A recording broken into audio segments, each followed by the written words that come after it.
Biz так өлчөмдү көрсөтөлү, минималный өлчөмдү көрсөтөлү. Сөзсүз ошону төлөш керек. Аны керек болсо мамлекет өзү төлөп берсин, бирок карыз болгон кишини иштетейли. Эми кечирли, эшектей даже керек болсо иштетейли аны. Ал төлөш керек да, ал баланы кылды, уже сөзсүз багыш керек. Кандай акыбалда болбосун. Ойлонуш керек. Баланы кылганда ал оңой иш. Бирок ойлонуш керек. Финансылык мүмкүнчүлүктү ойлонуш керек болчу. Турабы? А бизде кыла берет.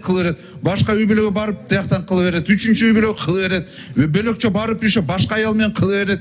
Ойлонбой эле кыла берет да. Андай болбош керек.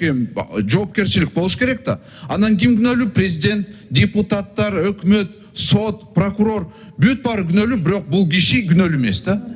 Мен суранычым, давайте тапшырманы ушундай берсеңиз, давайте анализ кылайлы. Алимент деген уже сотко там кайрылмай, андан кетейли. Ажырашты, все, сразу карыз болуп калдым, мамлекетке карыз болуп калдым. Мамлекет мейли ата энелик ушундай пособияны төлөп берсин, вот минимальный биз өлчөп берели, 10 000 сом болобу, 5 000 сом болобу, ай сайын төлөсүн, бирок киши ал уже мамлекетке карыз болот да. Каяка качсын, каякта болбосун, кайсы мүлк болбосун, мамлекет издесин и ошону алып алсын да. Менимче биз ошого өш керекпиз. Ар бир уже жоопкерчилик сезиш керек. Болбойт андай. Астаналабай эми сөзүңүздүн баягы сөзүнүн эмеси бар, негизи бар, бирок жаштарыбыз үйлөнбөй коюшу да мүмкүн да, муну менен баягы тамаша иретинде сиздин сөзүңүздө. Бирок статистикага токтолсок, 2019 жылдан берки үйлөнүү жанагы нике жөнүндө үйлөнгөн боюнча статистиканы алсак, 22% орто эсеп менен жылына ажырашат экен. 22, 23, 22%. Алардын ичине канча алиментти төлбөгөндөр жүрөт да? Ажырашуу болот экен. Анан мен даже аталык укугунан ажыратылган фактыларды алдым. Мына эгер 25-жылы 341 аталык укугунан ажыратылган. Ушунун баардыгы ушу алименттин кесепетинен болот да, кээ бирлер алимент төлөө үчүн аталык укугунан баштатышат. Да, вот анализ кылсаңыз канча карыз болуп жүрүшөт. Сураныч, давайте действительно серьезный подход кылайлы да, потому что алиментный институт бул уже эскирди. Иштебей калды бул, чынындачы. Ал иштебей калды, потому что 60 000 бар экен, 60 000 сот аткаруу барак алимент боюнча бар экен.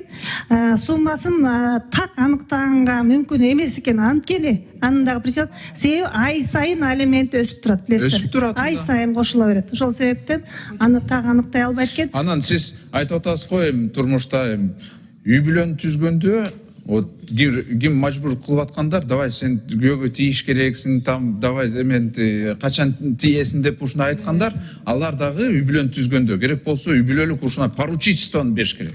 Үй бүлө менен бир неме болуп калса, сен дагы каржы керек болсо обязательствону аткарасың. Сен дагы багыш керексиң. Сен дагы керек болсо, сен дагы ошол жерде күнөө бар. Конечно. Турабы? Вот, Үмүткан Нургазиев, менде сураныч. Давайте, ладно, мен сунушту киргиздим. Сиз тапшырманы берсеңиз, сизде укук бар да, турабы? Тапшырманы берсеңиз, анализ кылсынчы. Керек болсо, сиз кылбасаңыз, биз кылайлы, бирок анализди бергилечи бизге дагы. Бирок Дасан Далабаев биз эч качан бул үй бүлө деген бир кичинекей мамлекет деп баардыгыбыз айтып келебиз. Ошол себептен биз аны сакташыбыз керек. Бирок мамлекет кандай болуш керек? Күчтүү, жоопкерчиликтүү болуш керек. Көйгөй болуп жатат. Ошон үчүн биз ушул мыйзамда атайын фонддорду түзүүнү сунуштап жатабыз. Ошол алимент боюнча өндүрө албаган адамдарга мамлекеттин фондунун эсебинде төлөп берип, анан прокуратура регрессик порядкада өзүчө доо берип, андан өндүрүп алуу. Вот, это уже другой подход. Мен ошону примерно айтып атам да, мамлекет төлөп, ошо алименттик фондко толтура берсин, кишини издеп турабы? Менимче туура эле болот. Рахмат. Рахмат, Дасан Далбаевич. Чындыгында Дасан Далбаевич аябай көйгөйлүү маселелерди көп айтты. Үмүткан Нургазиевна эске алып койсоңуздар.